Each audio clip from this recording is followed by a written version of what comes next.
Good morning. IB Countdown to Kickoff is here. Vince D'Addario, Jesse Stiers. I'm Sean Stiers. How's everybody doing today? Ready for the Gator Bowl? I'm ready for football of a game that I actually care about. That's what I'm ready for. So I've been, I'm kind of a voyeur when it comes to like all the other bowl games up to this point. You kind of sneak in, take a peek, head back out if I literally have anything better to do, which it's not setting the bar very high. So like this is the first game where I'm very, very intrigued by the game. I take that back. I watched North Carolina, Oregon, but other than that, it's just been, I'm ready for some games that matter. Yeah, that's how I feel too, especially when it comes to Notre Dame. That's the game that matters the most. And then we'll move on to the New Year's Six bowl games. There we go. And then obviously, the playoffs as well. So I'm very excited to see them play again. It feels like it's been a long time. But it seems like it's gonna be a good day. It's Friday. I'm gonna get back home finally. I'm in Detroit right now. So I'll get home, carry everything upstairs, set it down, and then just watch the game for the rest of the day. So I'm excited. He's been traveling everywhere. Columbus, Ohio, to South Bend, to Chicago, back to South Bend, now in Detroit, and then finally back to Cleveland later today. But where in the world is Jesse Stiers? That's right. Where in the world is everyone listening? They're all over the country right now. Glad to have you with us on this Friday morning edition of IB Countdown to Kickoff. If you're listening at work, we'll give you the dispensation to listen. We can email like a note or something, get out of work free note. That's allowed. That's right. I'll do it. We finally got Notre Dame and South Carolina. It is here. Of course, there is a post-game show coming up after the game today. I don't believe there is going to be a game watch today. Not to my knowledge. Yeah. No, I don't believe that is the case because Brian really enjoyed doing the watch party that we did, and he's going to be at the game. So no watch party for him. So we are not doing a watch party today. That is what it is. It's probably best because I was really concentrating on not saying or doing things that would get me in trouble the last time we did it. So yeah, and then you'd really get some people in trouble, I think, if you were trying to do a game watch with people at work and stuff like that. Anthony, good point. Great comeback by the Jayhawks. Even though they lost, they represented their fans well. They did. Even though you couldn't see one of the touchdowns because the stupid Arkansas costume guy, he stood up right in the middle, the one to tie it. I know. But crazy game. I'm not sure the way Jalen Daniels played that you would take the ball out of his hands in the third overtime and let your backup quarterback, who basically was, I don't want to say the reason that they, went into their slump down, in the second half of the season, but he was the quarterback while Daniels was hurt. You put it in his hands, and what does he do? He doesn't see a wide open tight end sitting underneath. He overthrows everybody out of the back of the end zone. It was a very Drew Pine to Braden Lindsey Stanford game passes, but it was tough. At the very least, he should have at least tried to run it in. Like I felt like there was a crease for him to run it in. But that's why you'd have Daniels in there. I mean, Daniels had over 500 yards of offense in that game. Yeah, that was not. Now, look, at the end of the day, I don't mind the play call because the dude was wide open. He was wide open. Play call was good. You just have to. Execution was horrible. You could have triple option flipped it. He was so wide open. You know what I mean? So I don't really have an issue with the play calling. The execution, on the other hand, I'm not in favor of it. I have to admit, I had turned it off because when Kansas was down by 15 points still, whatever in the fourth quarter, Arkansas on third down completed the long pass downfield, and I'm like, all right, well, this one's over. And so then a few minutes later, I get a text from Jesse, "Are you watching this Kansas game?" And I'm like, "What are you talking about?" I turned it off, and then I turn it back on, and it's tied up with like 43 seconds to go. And fortunately, they gave me the recap, and I stayed tuned in the rest of the way. I wasn't leaving again at that point. Well, it's funny because you texted in the group message, you're like, I'm watching Kansas lose this game. Yeah. And like 45 minutes later, I'm like, they're in double overtime. What do you mean? I know. It's great. They won a 25-point run, and after that long third down, they were out of timeouts, and they got Arkansas to fumble. scored, converted an onside, 2-point conversion, and then It's funny that Johnny sees it this way, that Arkansas had to beat Kansas and the officials, because as a Kansas fan, there were a couple of Daniels was pleading a couple of different times. There were receivers that were blatantly held, and Dan Mullen was like, oh, there's a little bit of a hold there. There's no little bit of a hold. Either it's a hold or it's not. And when the defensive back is literally reaching straight out and grabbing the jersey of the receiver sitting, just beyond the sticks and nothing is called, that's the definition of a hold. But bygones, let's move on. It's, pair of 6-6 teams playing. Let's talk about these 8-4 teams playing today. Notre Dame and South Carolina.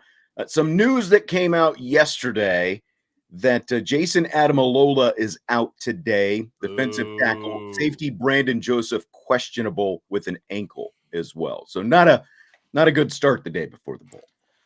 Not at all. And Jason Adamalola is now your best defensive lineman, and he's not going to be able to play. And that is a big problem. I mean, I'm not saying that's the difference between a win or a loss, but what is one of the main goals of the defense going into this game?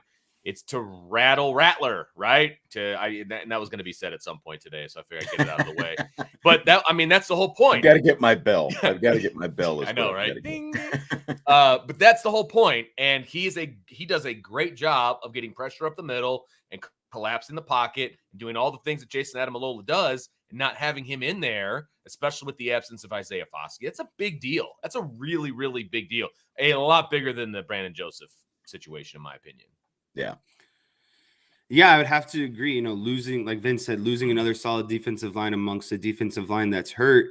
Hopefully that it doesn't present any issues today. But, South Carolina, I would say, is more known for their passing attack than, their rushing attack. So it'd just be a matter of, can they get pressure? Can they get home? Can they, disrupt the pocket? And then when it comes to, Joseph, it's even more kind of frustrating in the fact that he's been out with this ankle for a while now, and you would thought since he got a lot of time off that he'd be able to recover right now. So does he keep tweaking it? Is the injury have more, is there more extent to the injury? But it just really sucks, because I thought that the whole point that he didn't play kind of the last, handful of games was to be ready for the bowl game, essentially.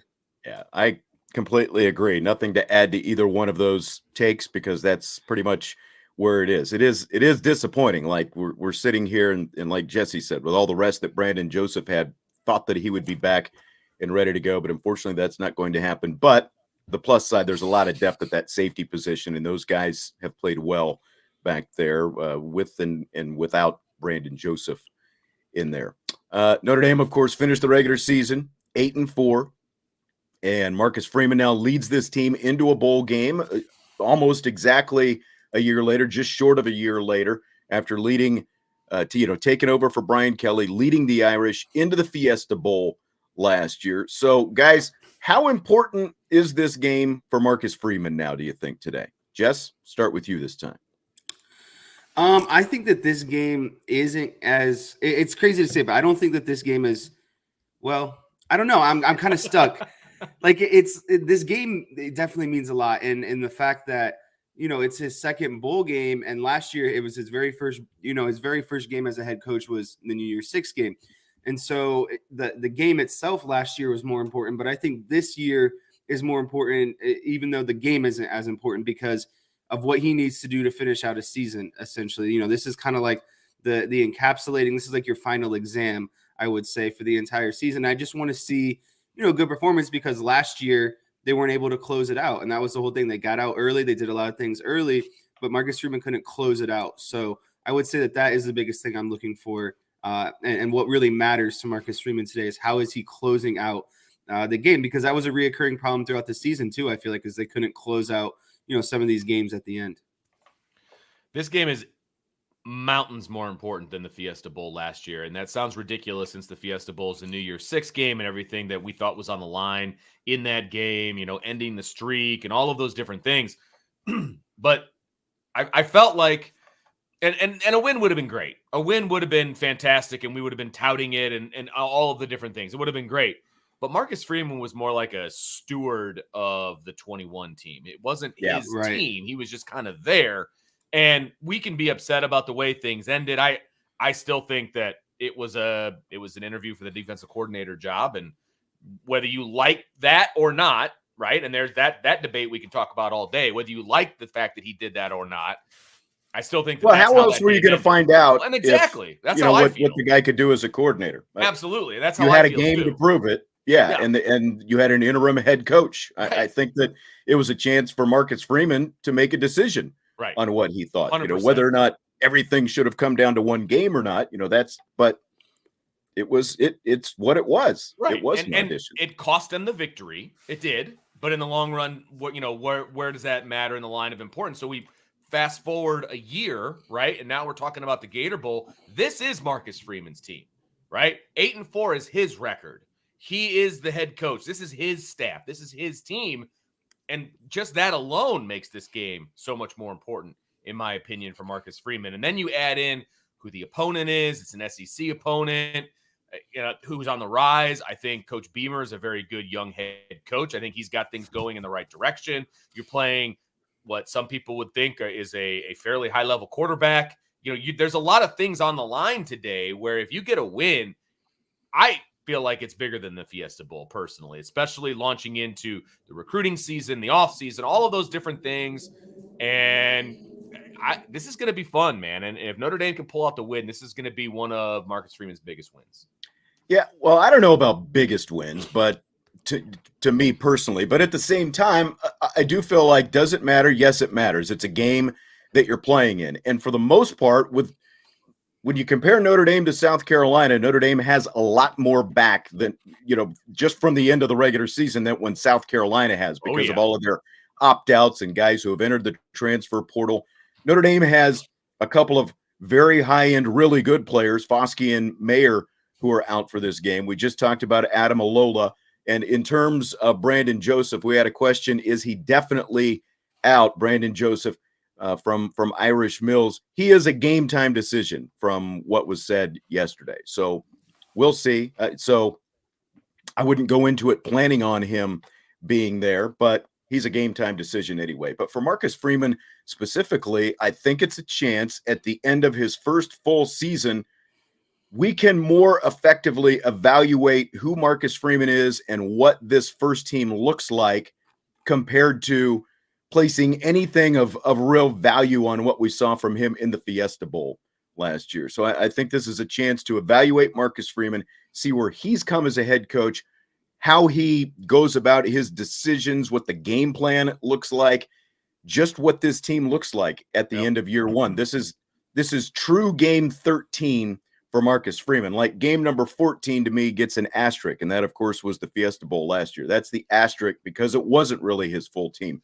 And even the coaching staff coming out of that game, not even including Mike Elston, just look at all the changes that came about after that Fiesta Bowl last year. So this is our chance to really see where Marcus Freeman, I think, has come over the course of his first full season as a head coach. And the guy is still in his mid-30s, like if you're evaluating Marcus Freeman compared to Brent Venables right now, at least for right now, you've got a better feeling about Marcus Freeman. Are we going to have a better feeling about Marcus Freeman at about 7:00 or so tonight? How are we going to feel about these guys? And everyone has different opinions well on what they want to see in terms of who plays today. There's a lot of people, and I've seen them in here, in the chat already talking about play all the young guys, and that kind of thing. I think we're going to see some of these guys, but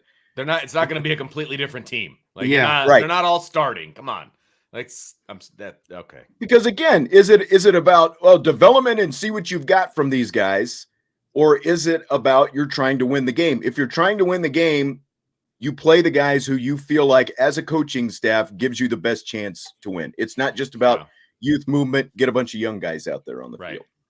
Absolutely. Yeah. Because that's what you've had practices and you've got spring practice. Right. And that is why going to a bowl game is important, because you do get those extra practices where you can get those young guys in and see what they can do and give your veterans a rest and all of those different things. That's where that takes place, not in the game. This isn't a situation. Look, South Carolina and Notre Dame are completely different positions when it comes to that. If Notre Dame had 11-ish starters, opt out for this game. Yeah, it's a youth movement, man. Let's go. Get them all in and let's see what happens.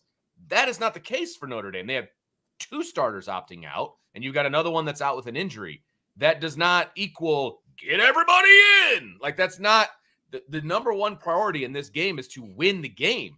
If those young guys are going to help you in the game, you rotate them in, you do what you need to do. But it's about winning the game. It's not about, this isn't the blue gold game where it doesn't matter and you can experiment, you can do all kinds of things. 8 wins versus 9 wins. That's what we're talking about here. And I don't know about you guys, but 9 wins is a heck of a lot more palatable than 8. Yeah, I agree with Vince. I don't think that there's necessarily, you're not going to see a full on, you're not going to see Prince Colley and Jalen Sneed as the starting linebackers out there today. But, what you hope to see is maybe a little bit more in their rotations, right? Maybe they get 4 or 5 extra snaps, whatever it might be. It doesn't need to be a full on, these guys are your starters, but you can still get them in there and rotating, getting your starters a break, but also getting, some of these guys, younger guys, some experience. But that's defensively. Offensively, I would say my tune is a little different with Tobias Merriweather, but he's someone who's played more kind of frequently throughout the season, right? But he's someone who I would expect to have an even better day-to-day just because Buckner's back, and then, of course, Mayer's back, and that's, been the top target on offense. So I think that he's someone who definitely needs to have a way more productive day, amongst that kind of group of freshmen who everyone's eager to see. Jeffrey had a dream last night. Tobias went for over 100 yards with a pair of touchdowns. I mean, everyone's going to be happy, I think, if that happens today. Like, can Tobias in this game be the equivalent of what we got from Lorenzo Styles last year? But at the same time, well, I'll save that for next week. Some of the other conversation, I guess. Super chat from Nathan. Who all from IB is in town for the Gator Bowl? One guy. Brian Driscoll. Brian Driscoll's the only guy in town. I don't even think I knew for sure that Brian was going to be there. I wasn't. He arrived last night about 11:30. Okay. So he's definitely down there. He's definitely going to be at the game. And as you can see from our backgrounds, we are not at the game. And that's okay. No, we're not. Sitting at home. Yeah. I got in late last night from Miami. I was in Florida, but I was wondering what time you got home since it was a 6:00 game. It had to be, you probably didn't get a whole lot of sleep last night. Got into bed a little after 1:30. Ooh, baby. So, yeah. Man. Hey, by the way, hit that like button if you would while you're in here. Big crowd jumping in, watching today. It's game day, baby. Let's go. That's right. Last game day of the year. That's right. Seriously. I mean, we only get 13 opportunities to watch this team. We talk about them 365 days a year. So, this is your last opportunity to watch Notre Dame. Love them or hate them or have your opinion elsewhere, whatever. This is our last opportunity to watch this team. And so I'm fired up, man. I'm excited. Absolutely. So we know Drew Pine's gone after leading Notre Dame to an 8-2 record as a starter this season, and we've got Tyler Buckner back. He's going to make his first start since week 2 against Marshall. Vince, what's your confidence in Tyler Buckner heading into this game? So if we're going like scale of 1 to 10, my confidence level is like a 6.5, 7, right? I mean, I am confident that he has the tools to be a very good quarterback. I'm very confident of that. He's been practicing for like 2 months at this point. And so he's gotten a lot of practice reps. Obviously, he's been wearing the red jersey. That was a whole topic of conversation. But a couple of weeks ago, how he's not going to get hit until the game. That's normal. So I'm not overly upset about that, especially when you are dealing with a shoulder injury, right? And I'm excited to see what he can do because this is literally the first opportunity we're going to have in this quarterback competition saga that is going to take place probably through August of next year. So we're starting like an 8-month journey here into what is going to be a quarterback competition at Notre Dame. And this is our first opportunity to see, how Tyler Buckner does. And so I think he has, number one, he's got the physical tools. No one can argue with that. Will he be able to display those against an SEC defense? That remains to be seen. I think he can. I think he's going to get a lot of opportunity to drop back and throw the ball. And so I hope for his sake And I hope for the sake of all the shows that we are going to do starting tonight and into August of next year, I hope he shows out. And I'm not saying he's going to go out and score, throw for 4 touchdowns, run for 1 like that. That's not what I'm expecting. Could he? Yes. Not what I'm expecting at all. But if he goes out there, he's efficient. He spreads the ball around to the weapons that he has around him, hands the ball off. The running game does their thing. The offensive line gives him an opportunity to drop back and throw the ball. I think he's going to show some people what he's got. And if you're a Tyler Buckner hater or if you're a Tyler Buckner lover, either way, you're going to be able to spin whatever happens today. Oh, it's just one game.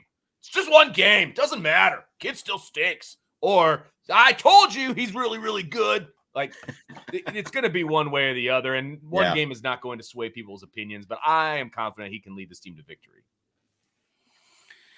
Yeah, so Vince got a long, response in there before me. I'm jealous because he took a lot of good material in there, but honestly, I'm at like literally where you on that sliding scale. I'm at between like a 6 and a 7, and it has nothing to do with skill or Tyler Buckner's talent.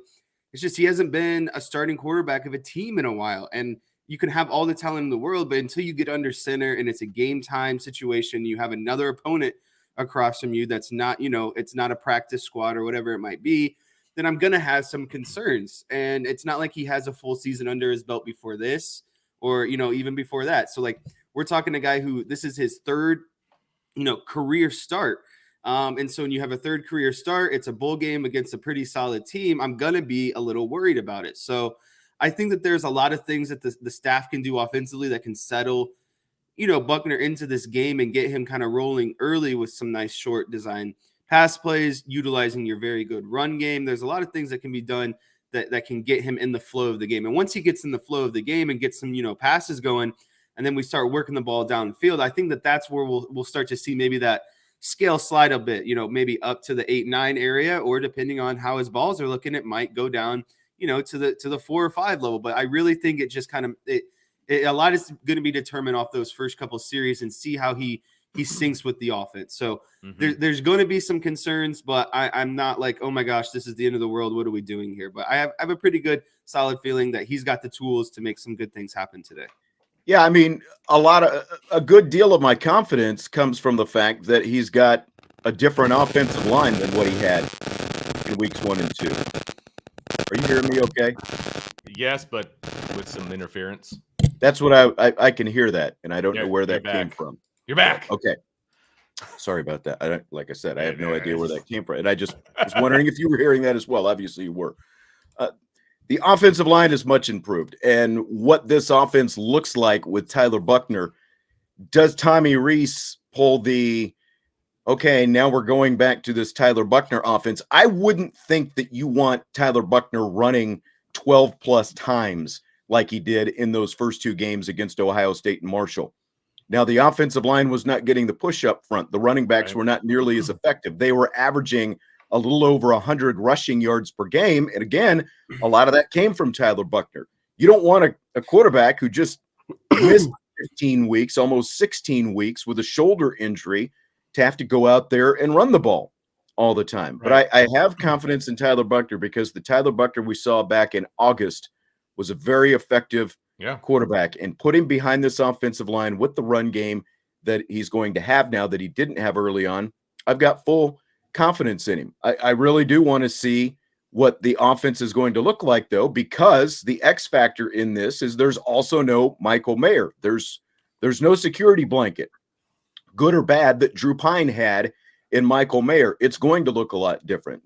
Irish Mill says, do you treat it like the Clemson game and run all game, or the Fiesta Bowl last year was 60 passes? I don't think it approaches 60 passes. I don't think so part of the reason for that game plan was last year's offensive line and last year's running game, as we all saw, was basically non-existent. That was the reason for 60 pass attempts with Jack Cohn last year. I don't even think it gets to 30 pass attempts. I agree.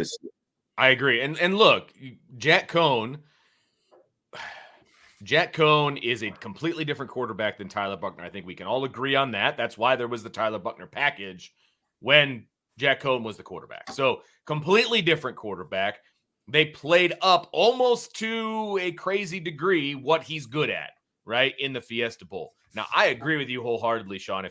If for whatever reason Ty Maurice goes back to the game plan against Ohio State, that's just not fair to Tyler Buckner. I mean, that is just not what you want at all. Now, I do think there's going to be some zone read there, because even if you're not running him on purpose 10, 15 times, right? Make them respect it because Absolutely, they know he can run. because the dude can run, right? You have to respect it. And I know we're going to get into South Carolina here specifically here in a little bit, and Jesse's whiteboard and all that excitement. But I still feel like the South Carolina is going to want to stop Notre Dame's run game.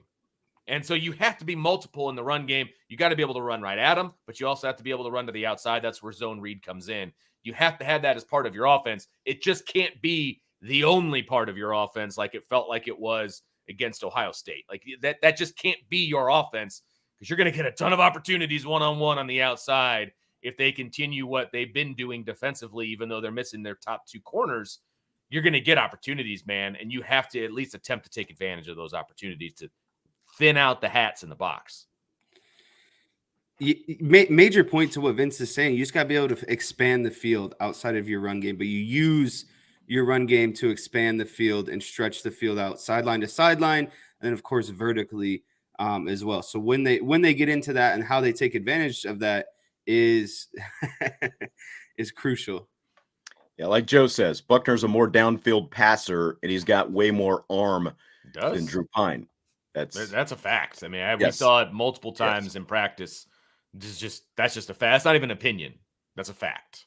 Yes. So, Jesse, I'll start with you on this one. If Pine was still here, would you feel more confident or less confident in Notre Dame's chances today in this game? Ooh. Go, Jesse. The whiteboard is coming up after this, by the way. It would, if Michael Mayer's playing, I would give it a slight edge because that is Drew Pine's favorite target. And so you look at the run game is probably going to be the constant in this equation.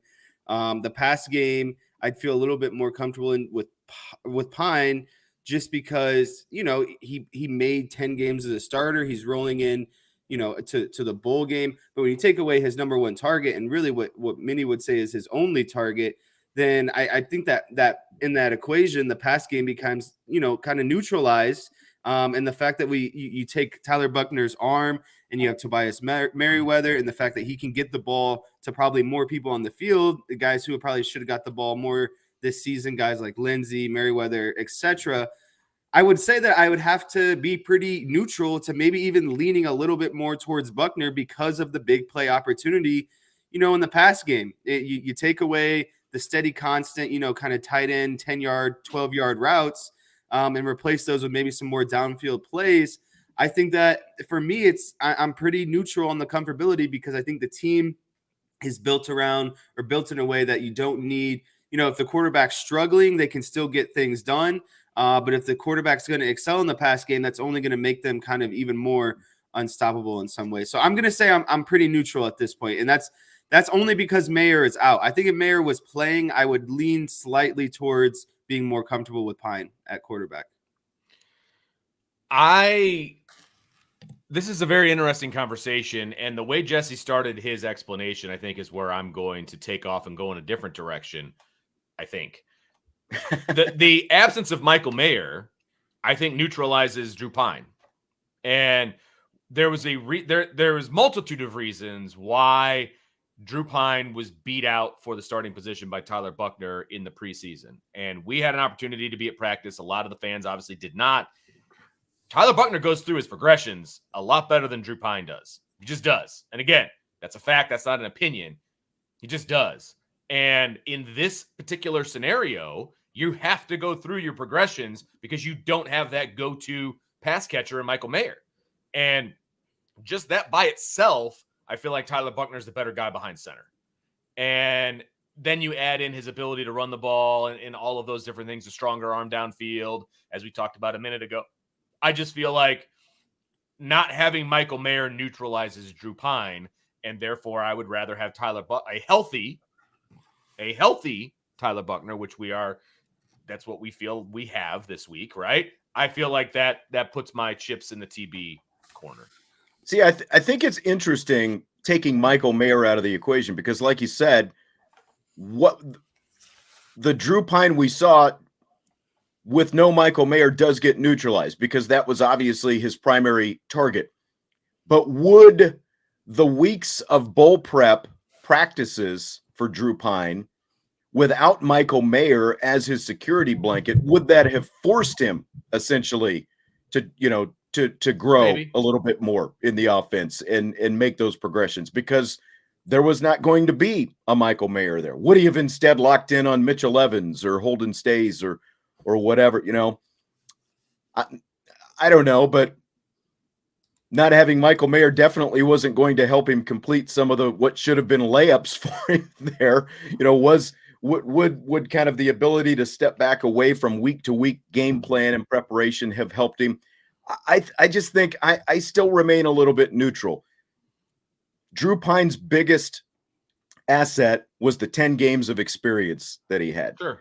Tyler Buckner's biggest liability at this point is the 10 games that he didn't get to play. And that's ultimately like going forward for this program. That's like you can sit here and say, well, they're going to the transfer portal because of this and that and whatever. But the bottom line is the biggest thing that Tyler Buckner was going to get out of this season, if he had been able to remain healthy, was going to be a season of experience, and you would have a full body of work to evaluate him on right now. We don't have that.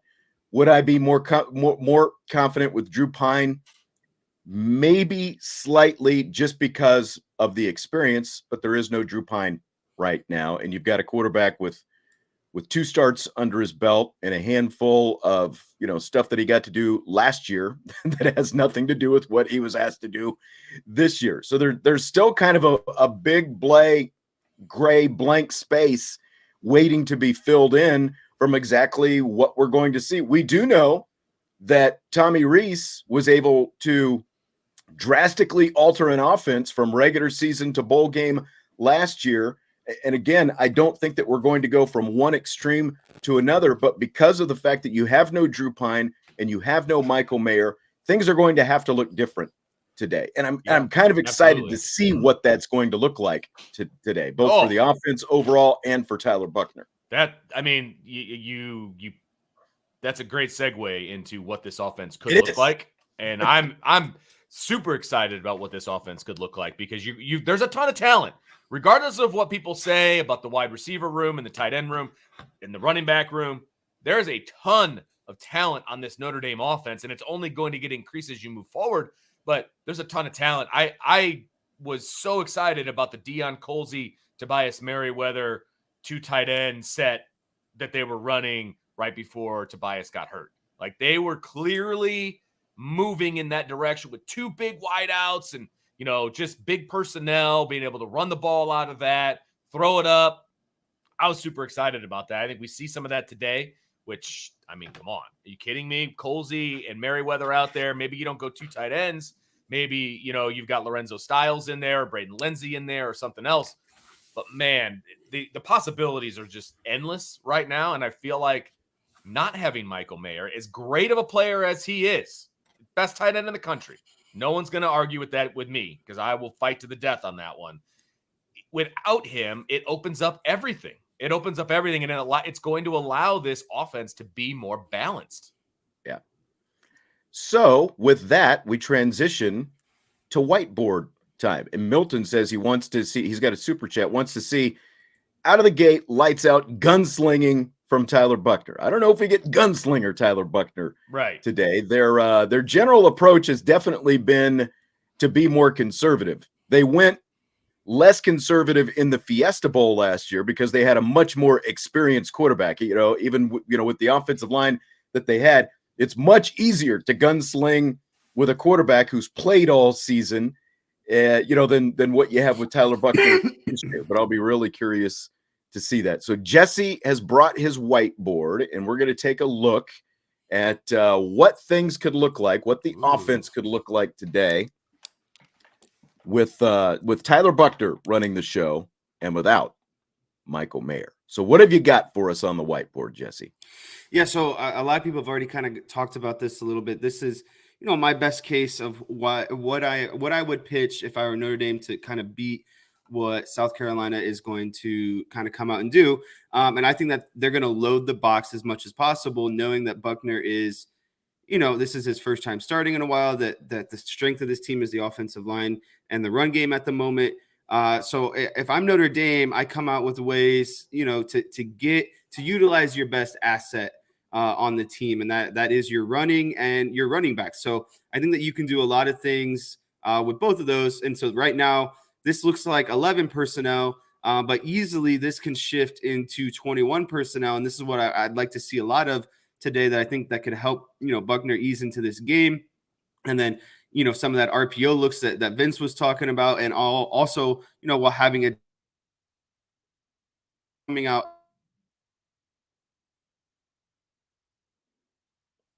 I guess I should preface by saying this 21 personnel, left hash, running back into the boundary, and then 2 wide receivers out to the field side.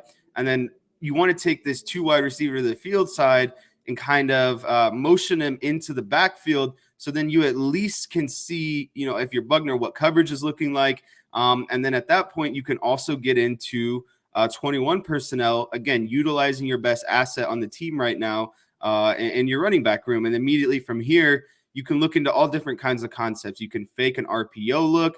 One of the backs can bubble immediately out into the field, so you have a quick pass, and then you let your other 2 wide receivers and tight end kind of, run whatever concepts that might look like. There's tons of concepts that can come off this, but the major thing I'm looking at is getting this running back into the backfield, pre-snap motion, seeing what coverage we have, and then just setting up an easy pass like this. You can fake a dive to the one back and flare your other back out into here. And again, very easy looks for someone like Buckner to get the ball out quick. And then if you want, you can take your shots downfield at the same time. So that's starting in 11 personnel. Let me ask a question here then, and see what you guys think about this. I think we fully expect South Carolina to load the box similar to what USC did against Notre Dame. And USC obviously was able to take away Notre Dame's running game. Now, again, you have a different quarterback in Tyler Buckner, who is a mobile threat. How much you want to run him, I think, is a question. But do you think that Tyler Buckner gives them a better opportunity to offset potentially the fact that we expect South Carolina to load up the box, probably play more 4-down linemen than they did during the regular season? Vince, what do you think about that? I was completely zoned out watching Jesse move guys around, so I did not even hear your question. I was completely watching Jesse and wondering what, let's say, she's going to. You want to synopsize that one for me? I just made that word up. Well, I get with the added mobility of Tyler Buckner, we would expect, USC was able to load the box and take away Notre Dame's running game, and Drew Pine was, he ended up having a nice statistical passing game, but it obviously was not enough to actually win the game. The turnovers were a big factor. Yep. Do you think the Tyler Buckner factor, the fact that he's out there, the mobile threat of the quarterback, can help offset whether or not South Carolina, loads the box, plays more 4-down linemen than they typically do? They're typically more, an odd front. Do you think that Tyler Buckner can help offset some of that? Absolutely. I mean, you have to, number one, you have to respect Tyler Buckner and what he can do with the football in his hands and his legs. But then I think you also need to get Chris Tyree involved on the edge. You need to be running some more stretch. You need to be running some more zone, outside zone, things like that. You have to attack the edges, which I think is really, really important. Because if you do that, even in the run game, if you do that, that's going to spread out the box and it's going to thin some things out in the box, because I think Notre Dame is going to be at its best when they're running straight at South Carolina. That's the thing. They're going to have to run straight at South Carolina, but that's only going to work if there's a threat of an outside run. And that's where Tyler Buckner comes in. That's where I think Chris Tyree should come in. But then that's also where some now passes, some look screens, things of that nature, I think that's where those come into play as well.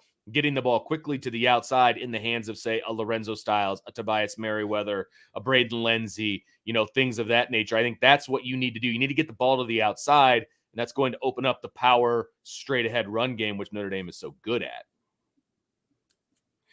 Yeah, I like a lot of what Vince says. I think that Buckner's threat of the run game is something that needs to be taken seriously by South Carolina, but still could be potentially utilized by Notre Dame, to a degree. Like, you can still run these plays, and if Buckner sees open grass, he can easily, get 4 or 5 yards and decide just to, slide down. He doesn't need to run through guys or, pick up, barreling yards. But if you can fake, so many times if you fake this read and they're not respecting Buckner's legs anymore, then you can easily pull it and get, 4 or 5 yards and get down early. But again, what Vince was saying too, that it just opens up the rest of the offense, right? And I think that's got to be the number one thing, is getting guys open in space. Like, one of Notre Dame's favorite concepts, especially, out of this kind of personnel, is you bring this guy in motion. Hopefully it'd be someone like Lenzy. On the snap of the ball, he's leaking out into this flat under here. These guys are clearing it out.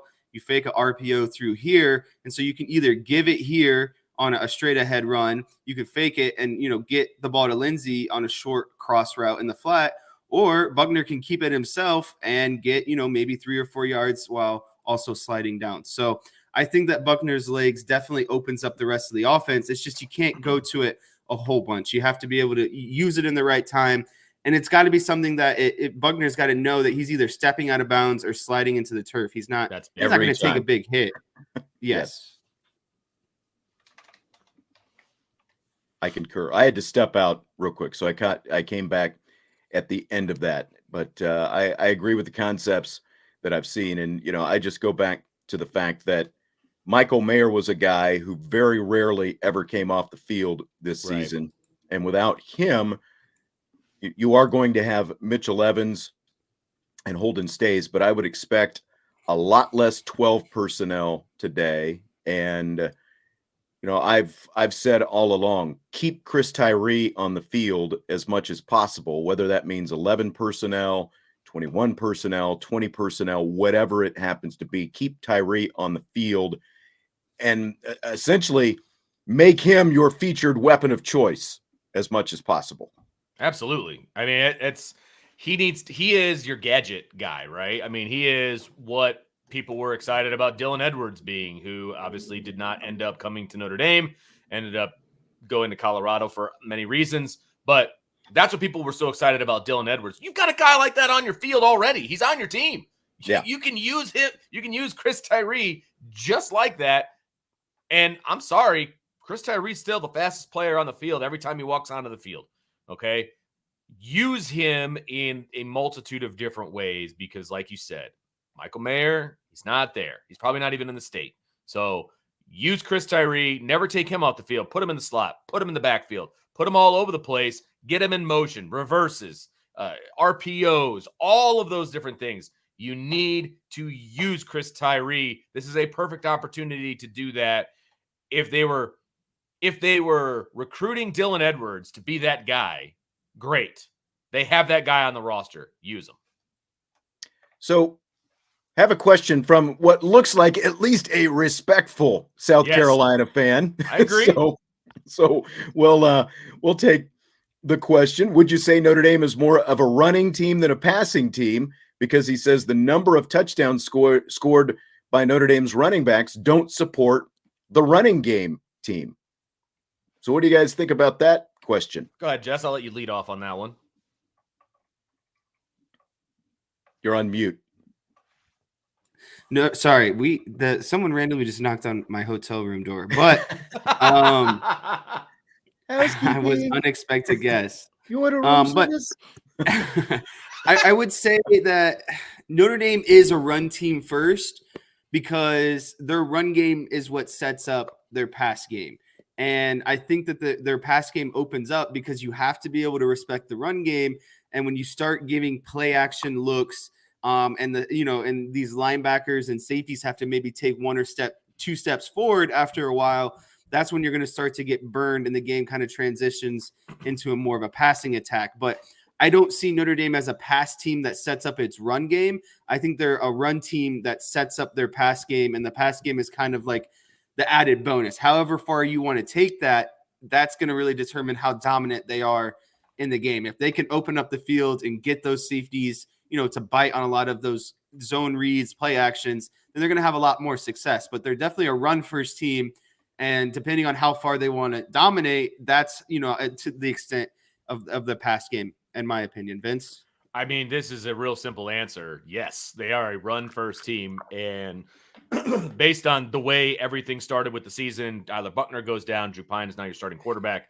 They had to be. I mean, they had to be a run-first team because there was just no way you were going to be able to put this team on Drew Pine's shoulders and his right shoulder specifically to win you a ball game. I mean, and that's nothing against Drew Pine. That's just not who he is.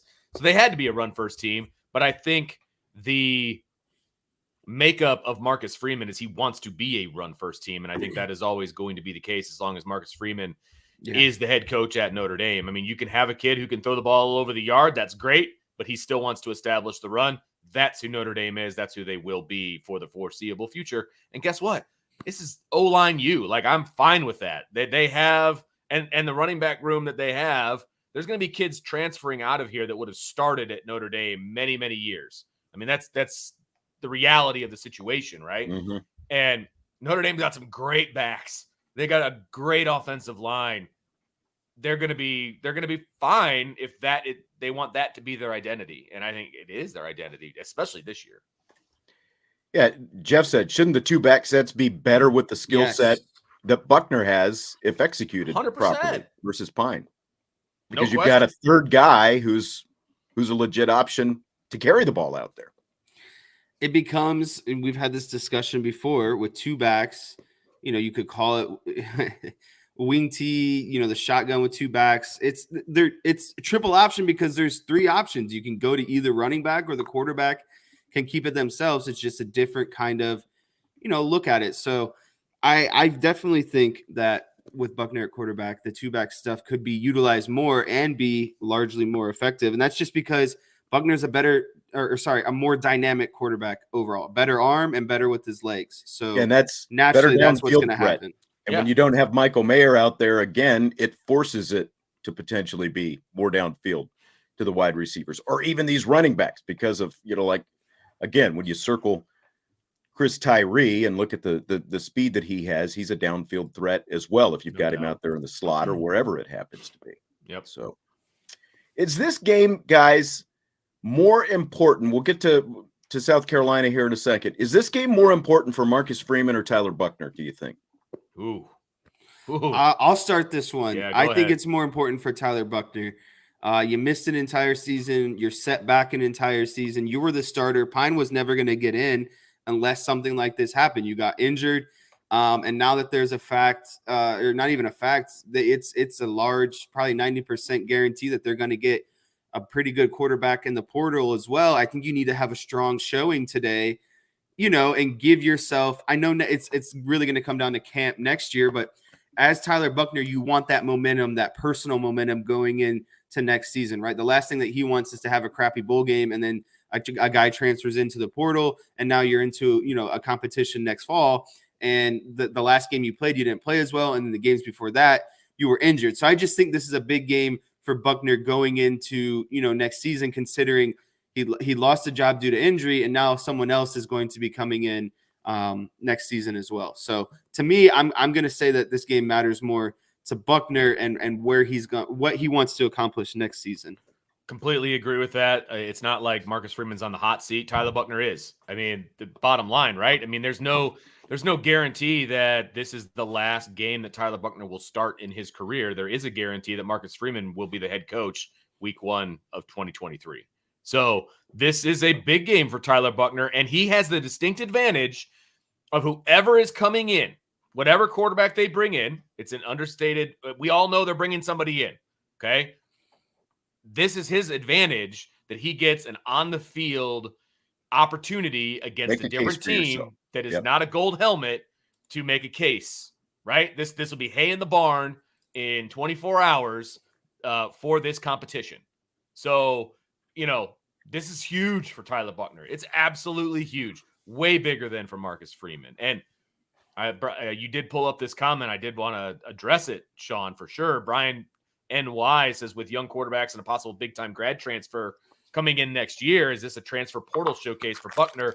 What are the odds that he's in the portal by the end of the week? 0. I do not think he'll be in the portal by next week, regardless of what happens, because guess what? My opinion, and this is Vince's opinion, it's a 2-man quarterback race moving forward. 2. Yes. Transfer and Tyler Buckner. Period. And regardless of how much experience the incoming quarterback has, it is going to be a competition. And remember, the conversation Marcus Freeman had with Drew Pine was also had with Tyler Buckner, to a different extent, obviously, because the part of the conversation with Drew Pine is Buckner is probably going to play. He's getting healthy. There's a chance he's going to play. That along with the fact that Pine was told that they were going to look to the transfer portal to bring in another quarterback, that sparked Drew Pine's exodus from the team. But Tyler Buckner has also known all along that they were going to go to the transfer portal. He was asked about it. He accepted it. He very easily could have said himself, well, I'm going to leave. I don't know how far he could have gotten because of the fact that he had such a small body of work. But I don't think that Tyler Buckner balls out and then hits the transfer portal in the Gator Bowl. Just like I don't think Tyler Buckner has an iffy game or a bad game, and now he's going to hit the transfer portal ahead of this, transfer quarterback coming in, whether it's Hartman or anyone else. I think that Tyler Buckner accepted that. It sounds like he's ready for the challenge, and he'll have the spring to show himself. And, let's be honest, spring football is a little bit more exciting when you've got a quarterback derby, right? It's otherwise, it's like, oh, you're looking at an offensive line, like a guard derby in the spring and whatever else. Like, things are a little bit more exciting. I don't think Tyler Buckner's just going to cut and run after this bowl game one way or another. Yep, completely agree with that. I don't see that happen. I would, if you want me to just be knocked out, shocked, that would shock me if in the next week Tyler Buckner was in the transfer portal, because then it's obviously whoever the transfer quarterback is, it's his job. There is no competition. Sorry. Yes. All right. By the way, a day late. Happy birthday, Vince. We get a super chat from Let MGR. I don't know exactly how to say it. But thank you. But I appreciate that. I appreciate spent some money to tell you happy birthday. That's awesome. That's from Canada too, eh? So that's great. So thank you very much. I appreciate it. Today begins my 43rd lap around. So I am now 42, working on 43. So yes. Thank you. Derek, what if Angeli wins the spring game again? The loonies and toonies are being filed in. Yes. If he wins the blue gold game against a bunch of walk-ons, good for him. He won one series. Did he really win the game? He won one series. Come on. So give me a break. Yes, Craig D has the best response to this whole thing. Angeli will be competing with Minchie for third string. Boom. Let's talk about South Carolina. You want to do that? Yes. Let's talk about South Carolina, because there is a really good super chat in here that can kind of kick us off to South Carolina if you want, Sean, or we can bring it after we're done talking about them. Well, let me give, I think by now most people know the deets. It's like Shane Beamer, second season. They were 7-6 last year, 8-4 this year. And what's most impressive about their 8-4 is just who they beat at the end of the season, because they were having a really middling season. And then all of a sudden, in back-to-back weeks, you beat the two teams who are playing in the Orange Bowl later tonight, Clemson and Tennessee. You beat a huge rival and a good Tennessee team in back-to-back weeks.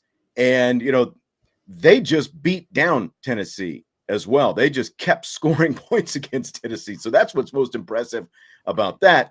But, again, like Notre Dame is missing a couple of high-end guys, Foskey and Mayer, as well as Cam Hart with the shoulder injury, but at the same time, South Carolina, they are going to be without just a slew of guys in this game. You've got a projected first-round draft pick, cornerback Cam Smith, Zach Pickens, another cornerback, Darius Rush, right tackle Dylan Wonnum. They have all opted out of this game with the NFL in their sights. And they also have transfer portal guys. Leading rusher, Marshawn Lloyd. Their top 2 tight ends, Jaheim Bell, as well as Austin Stogner, and then Gilbert Edmond, a defensive end. They're all in the transfer portal. And what's, like with Bell, he was not just a tight end, but he was also their second leading rusher. So he's weird. like kind of a double whammy kind of guy. But they lost rushes.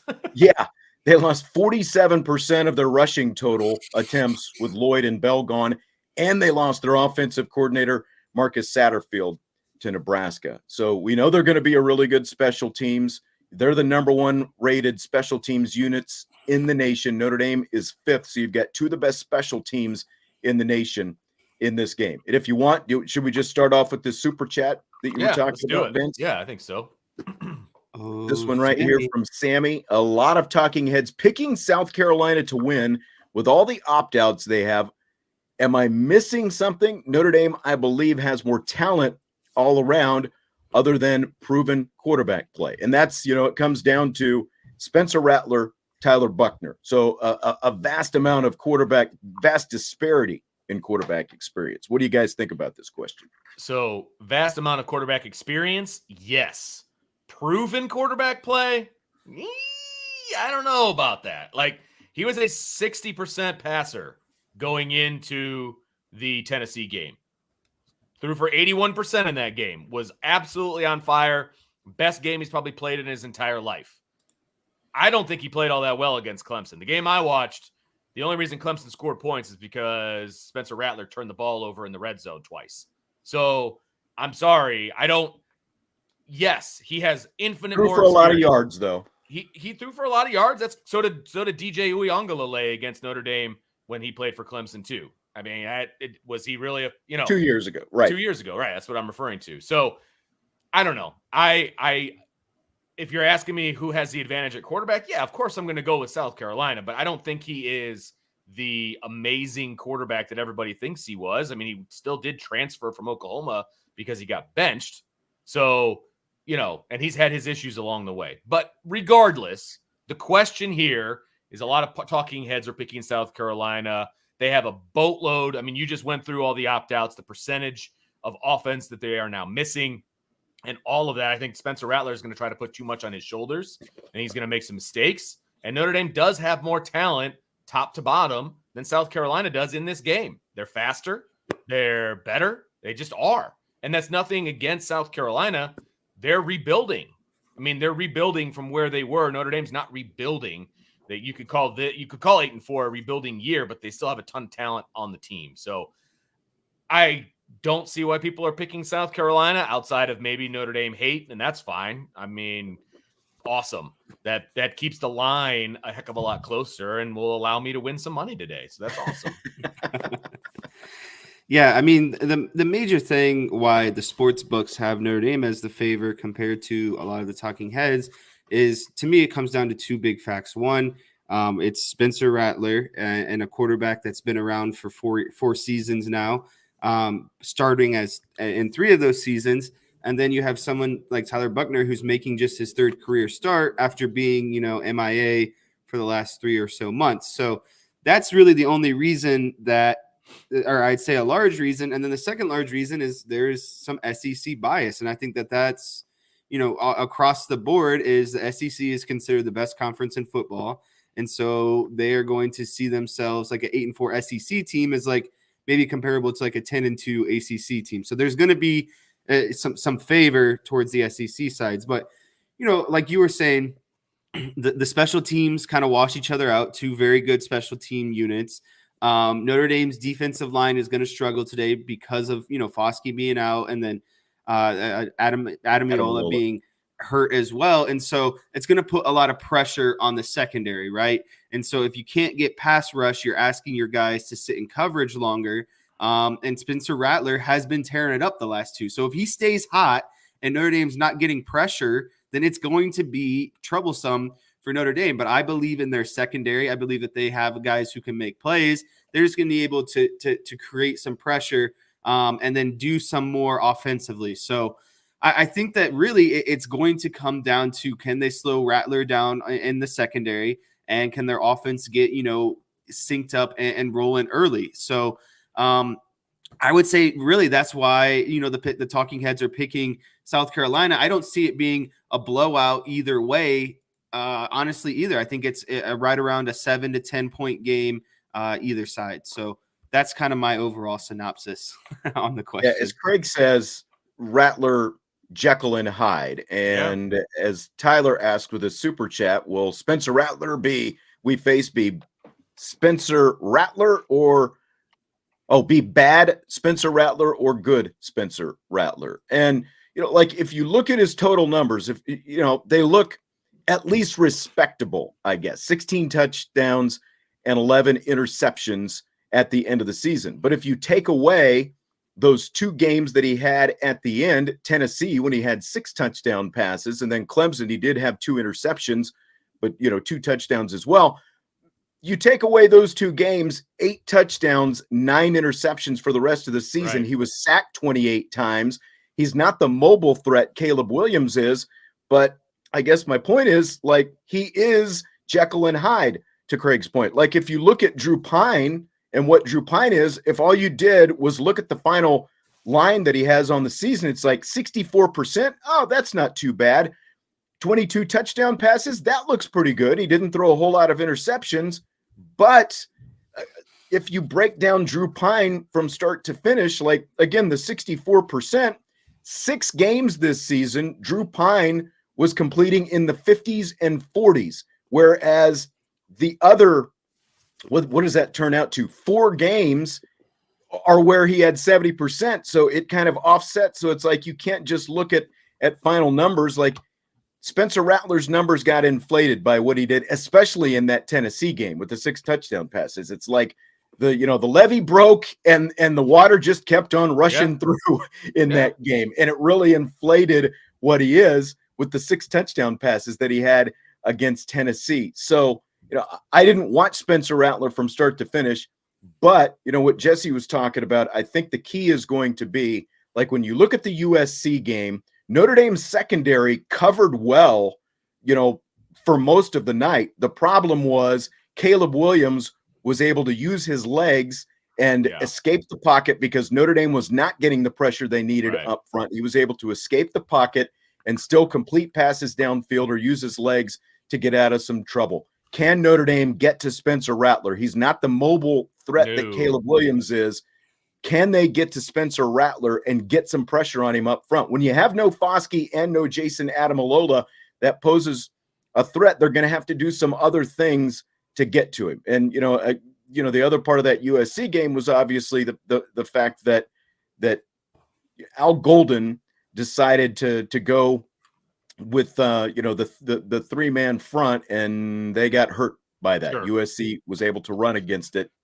Did Al Golden learn his lesson in that game? Because he's kind of being tempted potentially to do some of the same against South Carolina today, because the fact that they don't run the ball well and they're missing their 2 best rushers as well. Look, the bottom line with Spencer Rattler is you can't just let him sit in the pocket and pick you apart. He's got really, really, really good arm talent.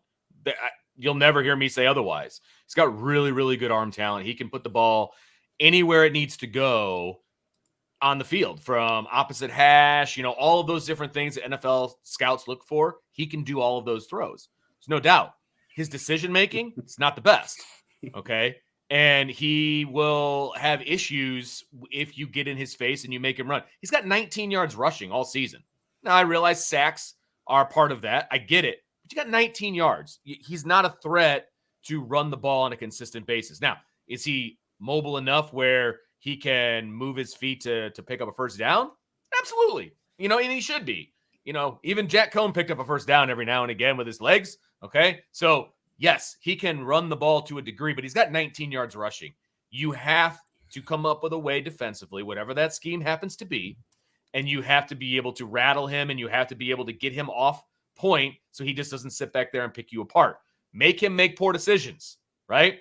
He had no idea that there was a linebacker right in front of him when he threw a pick 6 against Clemson, right? He threw a really, really poor pass because he was rushed, threw it into the end zone. They were about to score points, threw a pick in the end zone.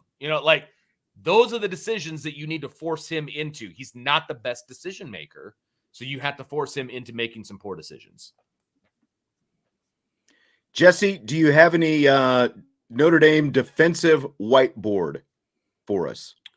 I didn't plan on it too much, and the reason why is I just what Vince was talking about. I think it just boils down to they're going to run a lot of their same base defense, but what are you going to do with limited pass rushing attack? And maybe it isn't limited. Maybe we see guys today in some new roles that step up and get some pressure, on Rattler. But to me, you have to be prepared worst case scenario and be able, knowing a quarterback that struggles with reads, struggles with, interceptions. You got to do things on the back end to switch up your coverage, disguise coverages early, maybe run zone on one side, man on the other. Just do things to get him off his reads, because ultimately that's what it's going to come down to is what is the secondary going to do in order to make a big play, make a splash in the game, a swing in the game, considering and the linebackers too. I think the linebackers are going to have to be responsible and getting some hands on some guys, getting these wide receivers rerouted. I hope everyone's seen that since I mentioned that when linebackers get these hands on guys, you see them fall down, you see them, bump around, they get off their route. And so that's got to be something. And then South Carolina, has to potentially look at getting their guys on some Notre Dame linebackers one-on-one. So to me, it's just a combination of what is Notre Dame going to do in coverage, right? And mainly their secondary. Obviously, the linebackers are a part of that too, but to me, it's mainly going to be the secondary and how they decide, to get things patched up and how they're going to disguise things for Spencer Rattler. Yeah. To me, I think the coverage will be fine. Again, I think it comes down to what kind of pressure they're able to get up front on Spencer Rattler. Like Vince said, you can't just let him stand back there and pick you apart. You've got to do a better job of getting to the quarterback, and it will be more of a challenge without the program's all-time sacks leader and without Jason Adamalola. It's by far. It's also an opportunity for some of these young guys, up front. And a lot of people clamoring for young guys. It's an opportunity for young guys to make a case for themselves. It's not just Tyler Buckner proving to himself. There are other guys on the other side of the ball who are going to have a chance to prove themselves today as well. And I'll just throw this out there just to get people upset. It's also a chance for Al Washington to prove himself too, because he's been getting a lot of grief, deservedly so, right, for the play of the defensive line and his recruiting. If his defensive line can go out there and ball out with a bunch of 2022 backups, right, then maybe people are going to be like, oh, okay, well, maybe this guy can do a little bit of something with the defensive line. And, we've all been very, upset isn't the right word, maybe disappointed. Riley Mills wasn't really the guy we thought he was going to be this year. There's going to be some guys that are going to get opportunities today where we have an opportunity to say, oh, okay, let's go. This could be a good group moving forward. You know what I mean? Yeah. So, I'm going to stir the pot a little bit, Anthony. That's what I'm doing. I'm stirring the pot. Guys, we've been at this for a while now. Is it time? Are you ready for rapid fire? Let's go. Woo! Vince with his all white, Lane Kiffin-esque look on. What will success look like for the Irish today in the Gator Bowl? Simple as that. Go. I guess I'll keep my answer pretty simple as well. A victory. I think that's really what it boils down to at the end of the day. Of course, you want it to not be an ugly victory. You want to see guys, some guys, with guys being out, you want other guys to step up. You want to see, be confident about Buckner, considering this is his, first start in a long time. But all of those things are working towards the ultimate goal, and that's winning and coming out without any major injuries, right? Nothing crazy happening to Buckner, nothing happening just to guys who are your foundation kind of pieces along the team. I don't want any injuries, and you want to see progression and ultimately a win. It's a tiered success for me. So number one by far is winning the game. And I frankly, I don't care how they win the game, and that's a success. Now, if we go down to the next tier, it is Tyler Buckner playing well, right? Not going crazy, playing well and not getting hurt. That's my second tier.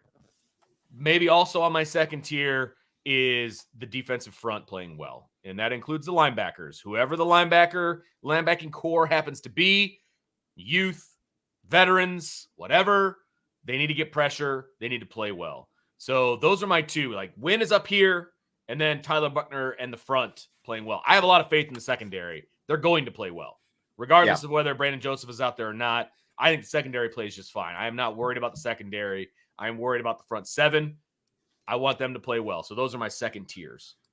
This is a culmination of the end of year one, the official year one for Marcus Freeman. If you want to combine the Fiesta Bowl, where is Marcus Freeman and what things look like Marcus Freeman? Where has that come in a calendar year since the Fiesta Bowl last year? Does Notre Dame go into this game looking like a well-oiled machine? Because again, you can be without your high-end key pieces, your NFL opt-outs and the like, but do they look like a competent, well-oiled machine in this game, not making a lot of mistakes? Because again, South Carolina is the team that is missing way more players in this game between opt-outs and transfer portal guys than Notre Dame is. But does this look like, is it next man in? Can you plug the guy in? Can you keep on playing without it looking like just a mess and a bunch of mistakes out there? That's what I want to see. And, again, I agree with your tiers, Vince. Can Tyler Buckner come back, be the talented quarterback that we think that he is? Can he jump in here? Now, I would imagine there's going to be at least a little bit of early rust, because I agree. There's a difference between getting a few weeks of practice leading up to the Gator Bowl, live reps or not taking any hits. Can he jump in and go? And I think that, again, with the much improved offensive line that he didn't have early in the season and the running backs, the biggest asset that the two biggest assets that I think the offense has right now, that line and those running backs, can this look like a machine that is not going to miss a beat? What does Marcus Freeman look like as a head coach? How much has he grown as a head coach over the course of this season? Because he has shown that he can adjust from week to week. What's that look like now, a full calendar year later in his second bowl game? Yep, absolutely. So South Carolina head coach Shane Beamer said at his final pre-bowl press conference Thursday that they had discussions about, would guys who entered the transfer portal, would they let them stay and play in their bowl? They ultimately decided not to. So my question to you guys is, would you have wanted Drew Pine to stay around at Notre Dame, even though he was ultimately going to leave via the transfer portal? Okay. First of all, it shocks me that was even a topic of conversation for South Carolina. Shocks me. You've been a head coach, Sean. I've been a head coach. I had a situation where a kid was like, I'm not really feeling it. I was like, okay, hey, love you. You're a great kid. Your gear needs to be turned in tomorrow. And I replaced him with a kid from the JV team that wanted to be there, right? That's how I would operate. If a kid comes to me, to my office, and says, hey, coach, I'm planning on transferring, for whatever reason, whatever the case may be. And my situation was a totally amicable thing. It was like his second sport. He wanted to focus on his other sport. Awesome, right? For whatever reason, if you don't want to be a part of what we're doing, bye. Don't let the door hit you on the way out. There are plenty of guys that want your spot. There is no chance if Drew Pine came to me and we had that conversation, say I'm Marcus Freeman and I'm talking to Drew Pine and I'm being honest with him. We're bringing in a transfer quarterback. This is what we're going to do. There's going to be an open competition, etc. And he's like, nah, I don't think this is going to be for me. Hey, man, thanks for everything you did for us. Where's your swipe card for the Goog? Like, you're done. Like, you're not part of the team anymore. Thank you. Thank you. It's been great, but no, you're done. And that's how I would handle it. I would not want him around. And if a kid is going to transfer at the end of the season, and I thought that Drew Pine was going to transfer at the end of the season, okay? But if we have that conversation and he tells me he's transferring, that's different. If he's all in and he's doing his thing and we haven't had that conversation, even though I think he might transfer at the end, you're good to be a part of everything we're doing. But as soon as you tell me that you're out, you're out. There's no halfways. Yeah, I like a lot of what Vince said there. If you come to the coaches and say that you're going to transfer, knowing that the season isn't over yet, then I don't believe that you deserve to be on the team anymore, because you are making a point to want to be separated from everything. But like if the situation was handled like someone like Hartman, who waited obviously everyone knew that Sam Hartman was going to transfer and he's going to put his name in the transfer portal, but he waited until after their bowl game to officially announce it.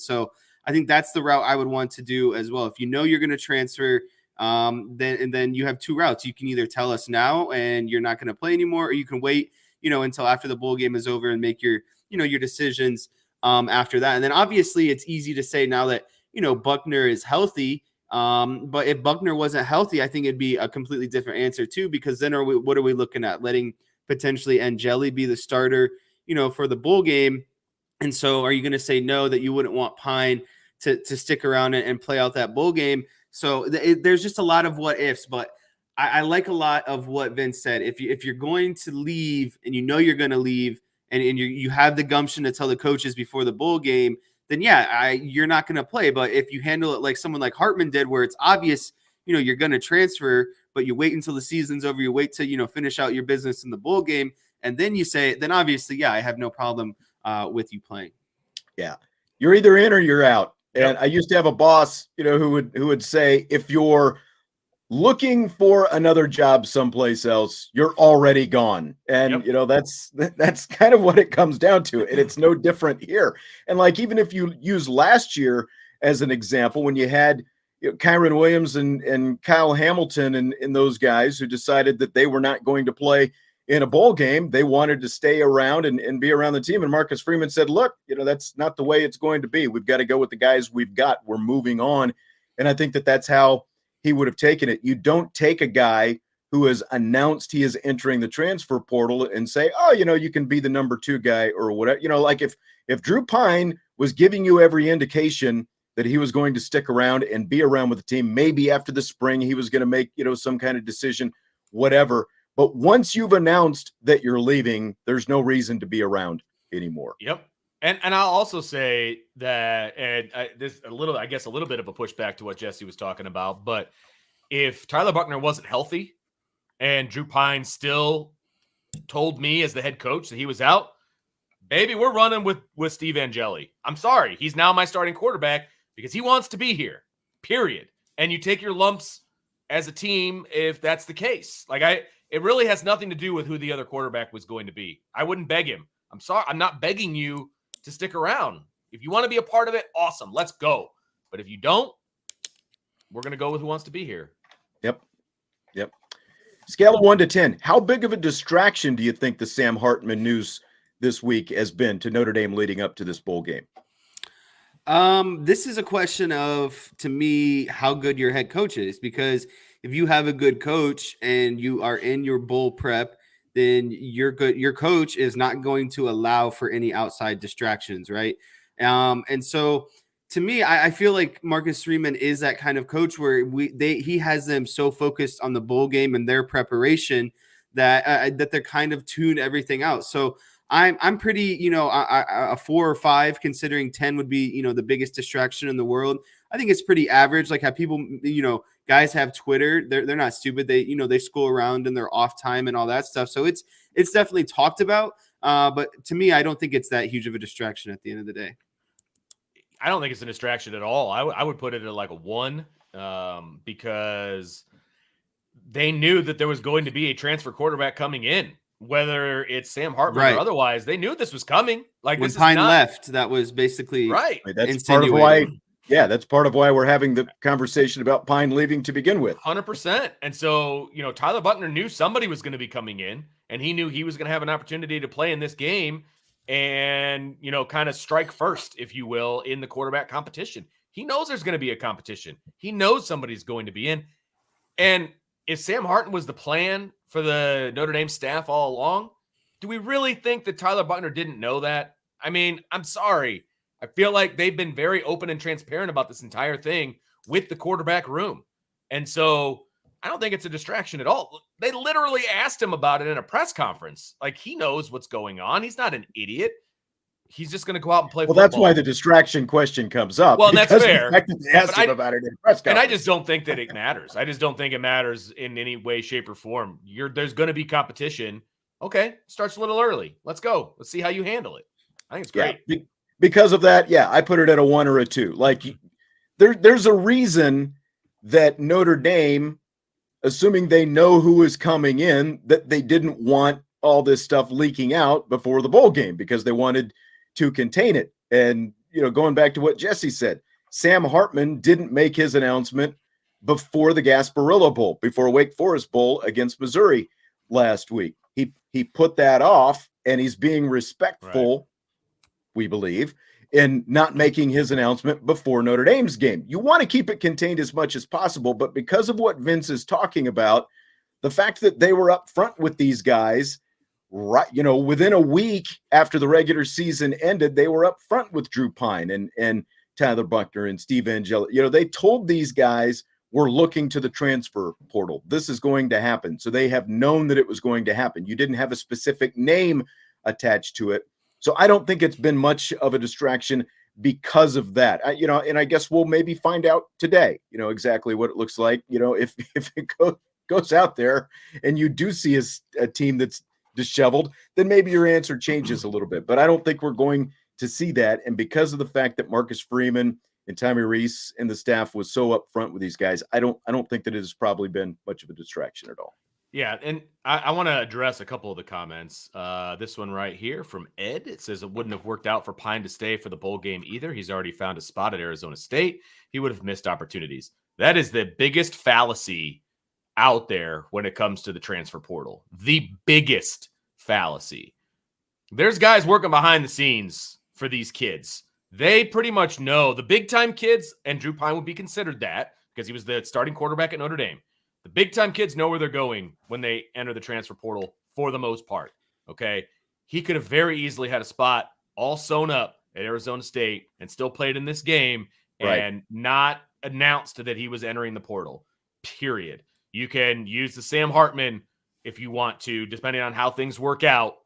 If he ends up coming to Notre Dame, then the news about him coming to Notre Dame that leaked about 2 weeks ago wasn't a big surprise, right? If he ends up going someplace else, then it was just a media thing that got overblown, right? But look at Jordan Addison last year from Pitt, right? He knew where he was going before he entered the transfer Before portal. he was ever in the transfer portal. Now. There was all this smoke blowing around, and Pat Narduzzi calling Lincoln Riley, and all this different stuff before his name was ever in the portal. Drew Pine would have had every single opportunity to go wherever he needed to go and still played in this game. So anybody that thinks that's not the case, and they just don't understand how things work. And you can call it tampering. You can call it whatever you want. Which it is. It is, but it's everybody's doing it, okay? Right. There's no rules, and there's no enforcement of said rules. Sad but true. Yes. Absolutely. Guys, Notre Dame has this tradition, as we all know, of putting names on their jerseys for the bowl game. Would you rather them do the names on the jerseys or wear green for the bowl games? Which would you like to see be the tradition going forward? I ultimately don't care about the names on the last on the back of the jersey because they do it the entire year. The only time they do it is in the bowl game, just so I think that people kind of watching outside of the regular fan base can know who players are essentially. And it's just advertising for the bowl game, in my opinion. So I'm 100% on board with the green. I think that the bowl games should definitely bowl jerseys should have a little bit of a flair to them, kind of a little bit of a reward for the bowl game. And it's just, it's just different. If that's the route that you want to go, I think putting green into the jerseys is far more cool than having last names on the back of the jersey. I want both. They put names on the back of the green jerseys this year, so I want both. I'm taking it all. I'm not taking either or. I'm taking them both. Put the greens on that have the names on the back, and let's go. Yeah, I was looking at a comment. Sorry. But, yeah, I could take both. If I had to choose between one, I would take the green. I love seeing them wear green more often. I think the bowl game would be the perfect opportunity to do it because then, you wear blue predominantly with the exception of the one green jersey game that they've had, and they've not done it very often. And of course you've got the Shamrock Series game as well in this era where you have so many different schools with so many alternate uniforms and stuff like that. Green is still part of the tradition of Notre Dame. There's a lot of people outside Notre Dame who think green before they think blue and gold. They think green and gold. And I think it would look awesome. Like, you remember not just the Jerome Bettis Florida Gator Sugar Bowl 92, like not just because of the fact that they ran over Florida, and the whole quote from Lou Holtz after the game, why, who's more deserving of being in the bowl, Cheerios or no, like Cheerios belong in the bowl or whatever it was. I can't remember the exact quote off the top of my head, but my point is, you remember that in part because of the fact that they had the green numbers with the white jerseys. I would much prefer to see the green than the names if I had to choose one or the other. I love the green jerseys, man. I do too. People are, green jersey, we always lose. No, they don't always lose in green jerseys. That is also a fallacy. It's a fallacy. That's not the case, man. Bring the greens. Let's go. And yes, they're wearing white. Notre Dame is the away team today. They are wearing white. And I don't know what South Carolina's wearing. They're black or they're red or because they've got I saw the helmet jerseys that they had. It looked like a black helmet. A grayish helmet. They had a grayish helmet. Ooh. So I kind of dig teams that have like multitude of uniforms. And speaking of uniforms, Washington's uniforms last night, they were great. I missed that. I know you were on a plane, I'm sure. They had like the mirrored helmet, and it was tight. I liked it. All right. I always think purple is a good look. Mm-hmm. Yep, agreed. Couple Tyler Buckner props for this game. Over under 16.5 pass attempts for Buckner today. That's a big smash on the over. Yeah, me too. I think it's a big over. Had it too low. What if I said 19.5?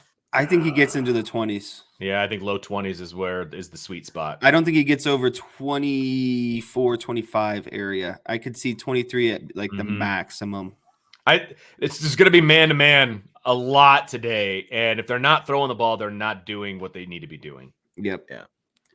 Yeah, I think you're right. He's going to have to throw some early on to at least loosen up that South Carolina defense because the way Notre Dame runs the ball, you would expect them to load it up, make a guy who hasn't played in almost 4 months come out and have to show something with his arm. So I agree. It's going to have to be over. But again, I don't think it's going to approach like the 30 range, but I think it'll be if it does around low 20s.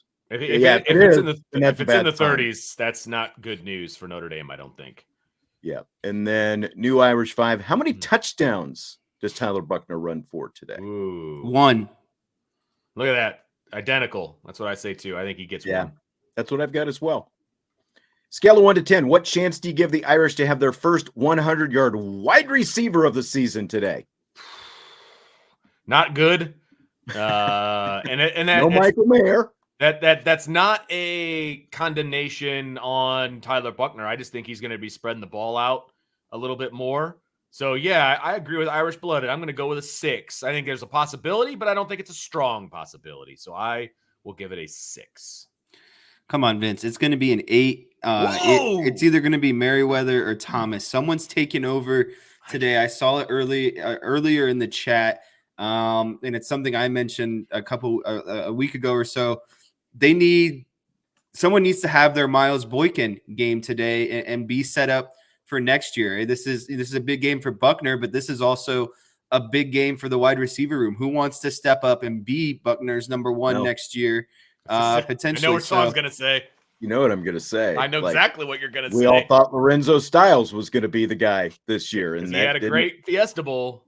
Yeah, it didn't pan out. So that, again, this is why I don't buy into gives you momentum into the offseason and all that kind of stuff. It puts a punctuation mark, whatever you do in the bowl game on the season that you had, but then you have turnover and then you go into the offseason. And, even something like that, it should have been such a slam dunk. Now, Lorenzo Styles ended up being the leading receiver for the season, but you definitely, based on the season that he had, you wouldn't call him an alpha dog type guy. But now, as to what we're going to see today, I think there's a greater chance that a guy like Chris Tyree has a 100-yard receiving game than maybe, Tobias Merriweather or, one of the receivers has a 100-yard receiving game. So I'm putting this a bit lower. I'm putting it at a 3 today. And there was something, where was it that I saw? Like Stymie put it at a 15%. I'm only putting Stymie's 15% because he's been trying to talk basketball throughout this show. And, so I felt bad for him. That's the only time we're going to say that word in this show today. Don't watch the 2:00 game if you want to be in a good mood going into the football game, period. Just don't do it. Just don't do it. I'm sorry. Just make yourself a Notre Dame parlay today. Speaking of receivers, over under 1.5 receptions for Tobias Merriweather in today's game. Over. Way over. I'd put it at 4.5 and still take the over. Way over. The guy's got one catch all year. It's, we've got to have it relatively low, but I do think that he'll be over as well. Multiple receptions for Tobias Merriweather. The way that Tommy Rees has been talking about Tobias Merriweather throughout the bowl prep process makes me think he's going to be an integral part in the game plan, and they're going to get him the football, and he's got such a big catch radius. He is going to be him and Colsey are going to be Tyler Buckner's best friend today. You watch. Notre Dame is tied for number 1 in the nation with 7 block kicks this season. South Carolina tied for 3rd with 6. Will there be more combined block kicks or turnovers in today's game? Ooh. Okay. So I am we really haven't talked about South Carolina's special teams, and we haven't talked about Notre Dame's special teams in this show, which are both like top notch, right? We're talking top 5 special teams programs in the country, which is awesome. I really dig this matchup because they are so good that they will also be able to defense the punt block. So I am going to say there's going to be more turnovers in this game than blocks, just because both teams are so good at special teams. They're not going to allow the other team to block a punt or a kick. Self-scout. Yep. Yes, absolutely. I'm going to go with the big push of the day. I'm going to go 0, neutral, no turnovers, no block punts today. Wow. It's going to be that clean, huh? Clean game. We're going to see. Wow. I think if there's a turnover, we're going to see one Spencer Rattler interception. Well, yeah, one Spencer Rattler interception. I think there's going to be more turnovers as well. These are 2 really good special teams coordinators, and I think it's good. I think blocking something today is going to be really hard to come by, even though, like Clemson is one of the top block kick teams in the nation as well, and Notre Dame had block against the Tigers in that game. But I don't think we're going to see any blocks today. No. I think it's going to be more about the turnovers in today's game. I want to throw out one of my I concocted a last-second rapid-fire question based off of the chat today. Over under 13.5 combined defensive snaps for Prince Colley and Jalen Sneed today. Ooh, combined? Combined. Over. Okay. Over. I think a probably lot of nickel and dime will help those guys out. Yeah, because exactly. Because I think of the situational football that you could put those guys into. And I saw someone talking about, running into Sneed's dad, at the tailgate or something today. And it's, look, I respect parents. I'm a parent. Vince is a parent. Jesse is the son of a parent. But it's like that can be a fine line, like when you start listening, it's like, oh, they've got inside information and stuff like that. Look, go back to Ball State a couple years ago. Think of all those backup players' parents who thought that their kid was going to get into that game. It still comes down to, situations that give them some opportunities when you're reserved. As to Jesse's question, I think I'll take the over as well because of, again, like the nickel and dime situational packages that those guys can get into. We all want to see them. Of course, how much we do see them. Yeah, I think they'll combine for over 13.5. I think that's I think that's a good question, though. Good job. All right. Some super chats to get to. David, competition breeds success. I think that was back to, talking about bringing in a quarterback and all that kind of stuff. I don't think anyone here is going to disagree with that. Tyler Evans with a super chat. Favorite bowl game you've watched so far? I'll just agree with him and say Kansas, Arkansas. That turned out to be one of the most exciting, even if, it wasn't exciting for a good chunk of the game when you end up with a triple overtime game that ends the way it does. So I agree. I'll go with Kansas, Arkansas, even though it didn't end the way I would have liked. What do you got, Jeff? Kansas, Arkansas tied with North Carolina, Oregon. I thought that North Carolina, Oregon game was great. I thought that it sucks that it kind of came down to that, penalty in the end zone working against North Carolina. But all I know is I made big stacks on North Carolina being 13.5-point underdogs in that game. I thought that was completely ridiculous. I smashed them to cover that. And I even teased a little money line in there as well, but they snuck it out. Not snuck it out. Oregon snuck it out, but North Carolina made that game essentially what I thought it was going to be. I thought it was going to be a really good game, good quarterbacks, good offenses. I actually thought the points were going to be up a little bit more, but they weren't. So, yeah, I really liked that North Carolina-Oregon game as well. I've got to go with the only game I watched from start to finish up to this point, and that's North Carolina-Oregon. And it turned out to be a really good game. I mean, I wanted to see what Drake May would be able to do against Oregon, and he did not disappoint. And Bo Nix disappointed early and pulled it out in the end. So, I mean, it was a really, really good game. I really enjoyed watching that game, and I'll be watching more games starting today moving forward. But up to this point, the game tomorrow's going to be a veg day. Yeah. Vince is too good for those lower level bowl games. Yeah, they don't do anything for me. I'm sorry, they don't. By the way, I don't pity 6-6 team. Yeah. By the way, earlier this week, we were talking about that Carter Carls, our old friend Carter Carls, formerly of the South Bend Tribune, who works for the Tallahassee, I can't remember the name of the newspaper, but the Tallahassee newspaper down there. He was covering the Cheez-It Bowl. And remember, we were talking about Carter's tweet about his discovery that one Cheez-It is called a Cheez-It, but multiple Cheez-Its are not called Cheez-Its. They are called Cheez-It crackers. That is according to Cheez-It, that is the plural of the Cheez-It crackers. Cheez-It crackers. Carter, for his tweet that went viral and started this whole conversation, was given a Cheez-It letter jacket. What? By the Cheez-It. It's a very sharp-looking jacket, and he posted a picture of it on Twitter. Are you serious? So, yeah. So Carter made out like a bandit in that whole Cheez-It conversation. Just by starting that conversation. Vince, you're a fan of free things. Just start talking about some things. No kidding. I'm going to have to start making a list. I'm a huge fan of free stuff. Are you kidding me? I have 5 kids. I get nothing. I know. Nothing for free. Good looking jacket. Anthony, first time he ever cheered for Florida State. And by the way, the announcers in the Cheez-It Bowl did not get that memo about what a multitude of Cheez-It crackers are called. I believe that was Bob Wischusen and Dan Orlovsky, if I'm not mistaken. They were talking about multiple Cheez-It crackers on many occasions, and they were called Cheez-Its. So I still go with Cheez-Its myself. Well, I'm not going to call them Cheez-It crackers, but I'll call it Robert, we were having the special teams conversation. Robert says, how about a fake punt? Haven't seen one in forever.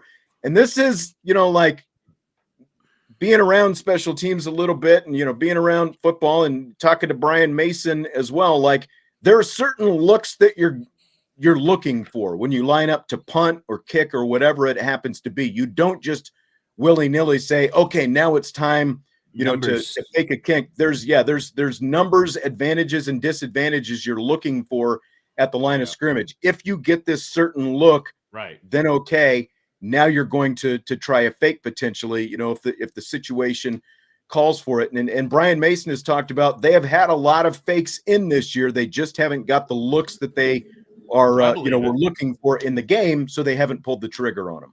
So a lot of fakes are you develop in practice based off of what a team has shown you before. And so a good coach, essentially, if you're not lazy and a good special teams coordinator, you're going to be changing up your looks because guys are going to kind of develop fakes off of what you've given them. So the team's preparing for what you've already done and you come out with something new. The numbers don't line up. It's not what you practice. And you essentially kind of just you abort any sort of fake punts in that situation. Abort. I agree. Some other super chats that I want to get in here before we wrap up in a few minutes. Christopher, thank you for the super chat. No major comments besides all IB Nation. Have a happy new year. I see Notre Dame winning 36-21 and see Notre Dame with total offense of almost 600 yards. Let the youngsters ball out. Go Tyler B. We are indeed go Irish. 600 yards. It's a lot of yards. You meant between both teams, right? Not just one team. I would hope so. Yikes. Man. It's a lot of points. And another super, this was not a super chat from Tim, but wanted to get this in. He said, just have to say, having lived in the region all my life, being an Irish fan since I was a boy, this season has been the most enjoyable because of IB Nation, the context, commentary, etc. Thank you very much, Tim. Do appreciate it. There's a lot of locals I'm finding out more locals than I would have realized who tune in to our shows quite a bit. So thank you for that. Spread the word. Absolutely. Tell your friends. Who's going to be the MVP of the Gator Bowl? Let's today? do that after predictions. Let's do predictions with MVP. Save that. Jesse's just running the show today, baby. I love it. I know. I don't It want just that kind chronologically of made sense. You're too analytical. That's So fine. who wants to start with their prediction for today's Gator Bowl? Number 21 Notre Dame, number 19 South Carolina. Who I'll wants go to first. I'll take it Okay. on. I'm going to keep it short and sweet. I think the passing game there needs to be some sort of passing game today. I think Buckner needs to get at least 150 passing yards. Over 200 would be ideal, combined with at least 100 rushing yards on the ground. That's, obviously 300 to 400 total yards of offense. I think that Spencer Rattler is going to do some good things today, but I think that he will also, make some mistakes along with Buckner. I think it's a close game. So my final score is going to be 31-27 Notre Dame. And if anyone's interested on FanDuel, you can pick that exact score, place a $3 bet, and win $500. If we all win, we all win together. I mean, what's the loss of just throwing out $3, right? Like that's correct score. 31-27. 31-27. We all win. So that's my final score. And my MVP is going to be Tobias Merriweather because I think that they need a passing game today. I think a wide receiver needs to step up. It's going to be someone that we haven't seen much. So to wrap it all up, 31-27 Notre Dame. We're winning $500, and Tobias is the MVP today. Okay. Wow, that's a lot going on there. I don't know what to dispute or argue with first. No, I'm just kidding. If both teams were at full strength, if this was like a week 10 game or something along those lines, and Notre Dame had all their starters, South Carolina had all their starters, I think it is a close game. And I frankly think it's a bit of a toss-up as to who would win the game. But it's a bowl game, and like half of South Carolina's team is watching the game from the couch. And yes, Notre Dame is missing their arguably their two most impactful players in Isaiah Foskey and Michael Mayer. Michael Mayer, not arguable. Isaiah Foskey, arguable. But I just the disparity between the starters missing the game and for South Carolina and the starters missing the game for Notre Dame is just too much for me.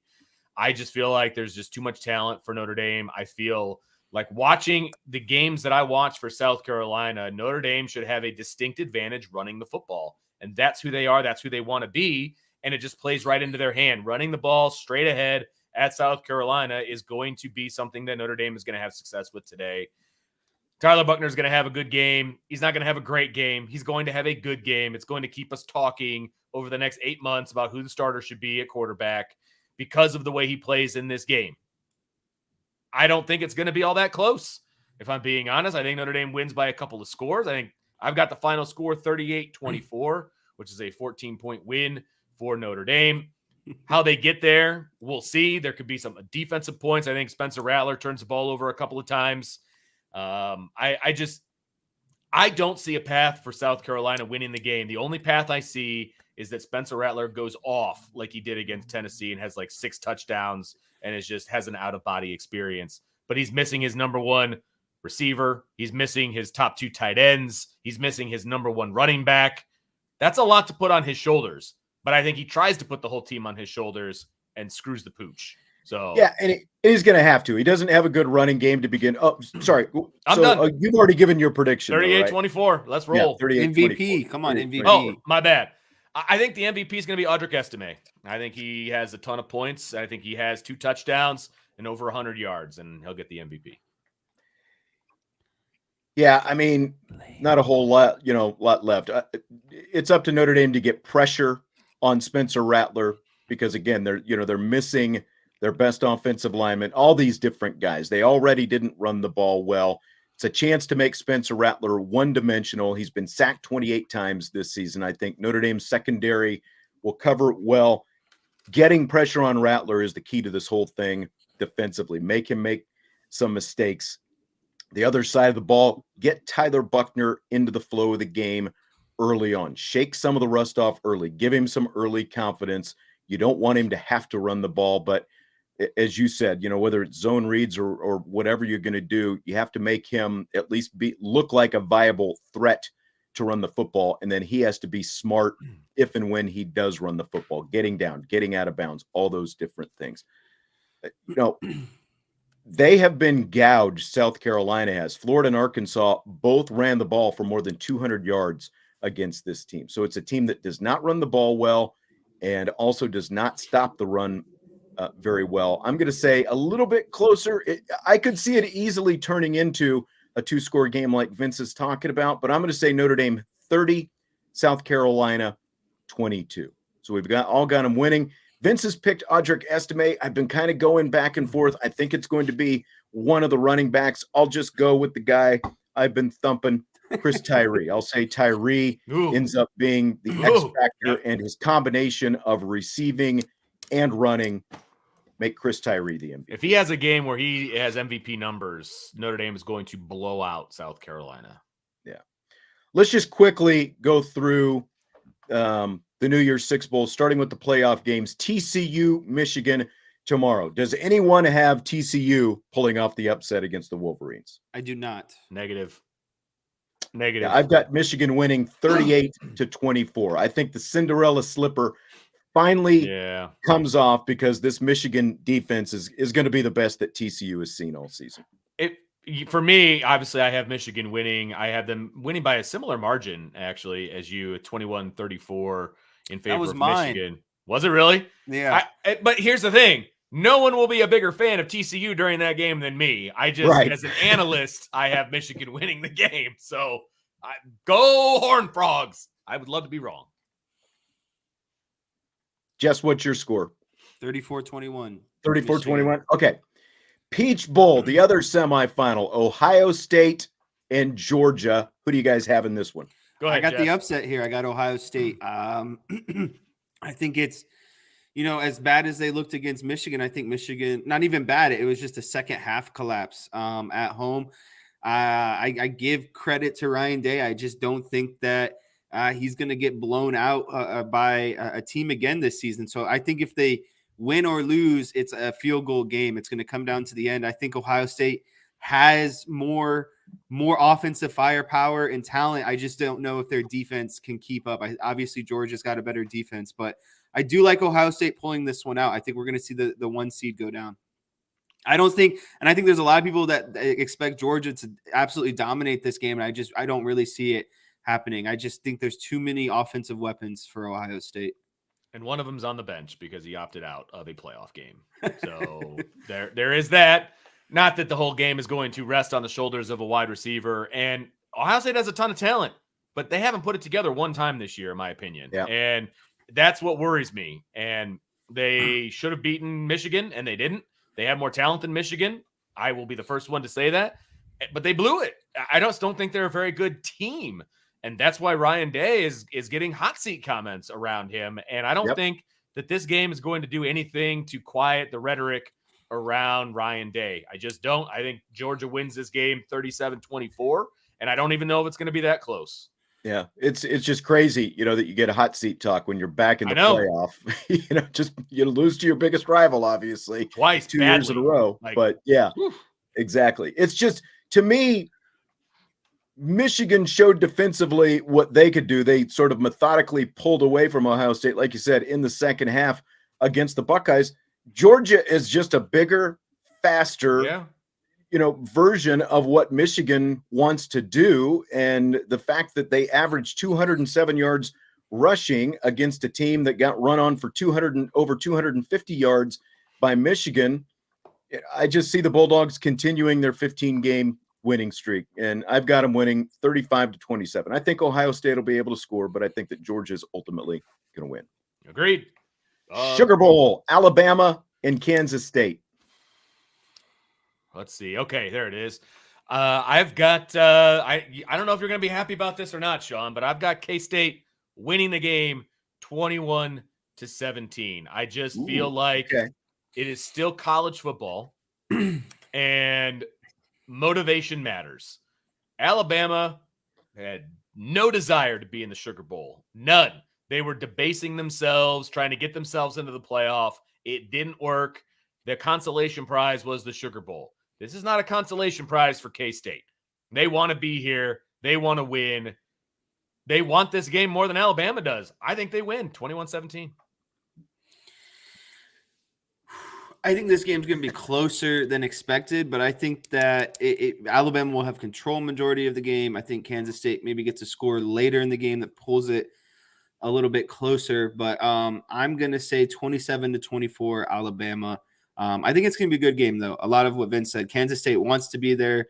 They're going to play harder, but obviously Alabama has more skill. And that's just the inevitable. So I'm going to go 27-24 Alabama.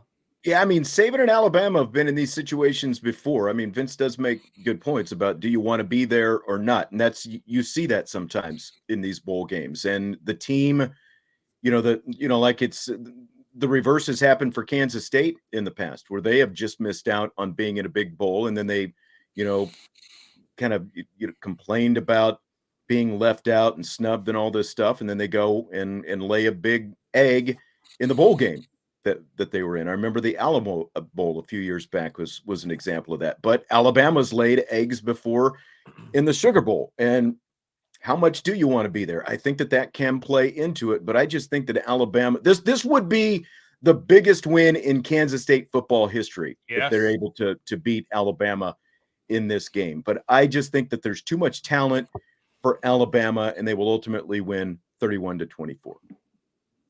Our last game, Cotton Bowl, Tulane and USC. I mean, look, I already picked Michigan to win, which hurt my soul. I'm going to pick USC to win this game as well. I thought I saw that Tulane was favored. Did I see that Tulane was favored? I don't know what I saw, but it surprised me how close the spread was. Let's put it that way. It's because of Caleb Williams and the uncertainty with his hamstring and how much he's going to be able to play, how effective he can be. I don't care if Lincoln Riley plays at quarterback. It doesn't matter. USC has more talent than Tulane. It's not close. This will be a blowout. USC 42, Tulane 17. If Caleb Williams plays, I think it's definitely a blowout. If him and Addison both don't play, I think it gets a lot closer. But yeah, I'm picking USC no matter what.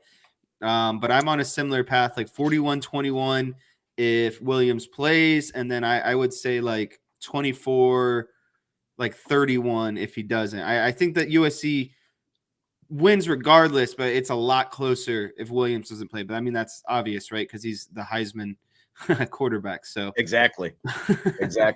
And I'm right in the same ballpark as you guys. We've all got Southern Cal topping 40 points. I've got them winning 42-24. The only question to me is just what we talked about is Caleb Williams' hamstring, like, is it? Yeah, Jared Zeber was just asking, is Caleb hurt? He hurt his hamstring in the Pac-12 championship game, and it was fairly significant apparently. And there haven't been a whole lot of updates, in terms of what his status is for this game. Lincoln Riley, keeping it as close to the vest as possible. But I think Southern Cal is going to win 42-24.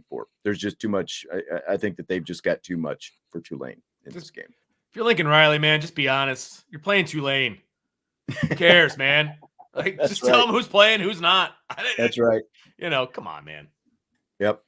All right. Well, enjoy the Gator Bowl. We'll find out what it looks like. There'll be a post-game show later on tonight after the game here on the Irish Breakdown channel.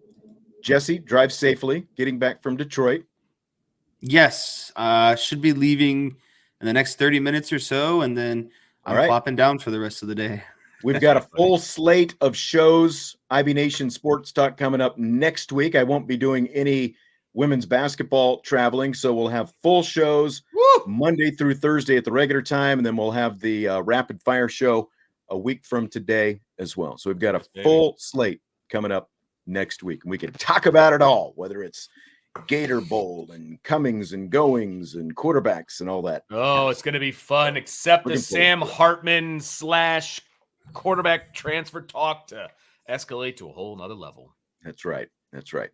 Hey, hit the like button if you would on your way out. Appreciate everybody showing up today. Thank you, Craig and Derek saying Wow. Jesse hitting Whoa. the dispensary. Man, coming at you full throttle. with that one. Man, I don't throw shots at you, Derek. Shouldn't you be at marriage counseling or something this morning? Yeah, no kidding. Then your grandma have a 99th birthday party or something like that. You could be late too. All right. Again, post-game show coming up later. Otherwise, guys, talk to you later. IB Countdown to Kickoff. Wrapping up right now.